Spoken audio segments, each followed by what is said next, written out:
আমরা জানি যে এই শুধুমাত্র আওয়ামী লীগের পতন বিষয়টি এমন নয়। এই বিগত 3টি নির্বাচনে যারা আওয়ামী লীগের সহায়ক হিসেবে ভূমিকা পালন করেছিল এটি একটি শক্তি।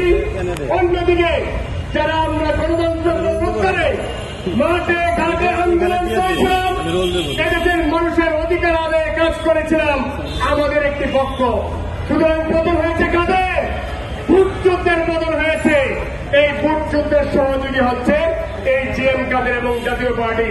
অনতি বিলম্বে আমরা আজকের এই সমাবেশ থেকে আহ্বান জানাই, রংপুরের মেয়র গতকালকে যে বক্তব্য দিয়েছেন যে এনসিপি কে গালিগালাজ করেছেন, গণ অধিকার পরিষদ গতকালকে বরিশালে হামলার শিকার হয়েছে।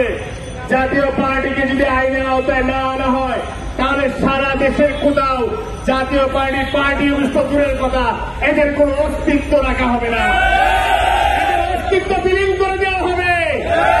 তাদের বাপ শেখ হাসিনা আওয়ামী লীগ তারা যেহেতু পালাইছে, আর জাতীয় পার্টি সেখানে কি এত বড় শক্তি ছিল আওয়ামী লীগের, সে আওয়ামী লীগে পালাইছে, শেখ হাসিনাই পালাইছে। আর জিএম কাদের আর রংপুরের মেয়র জাতীয় পার্টির সে আমাদের প্রতি সে হুমকি দিচ্ছে, ধমকি দিচ্ছে।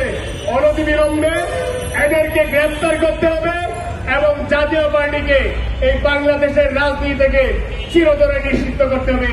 এই বলে আমি আমার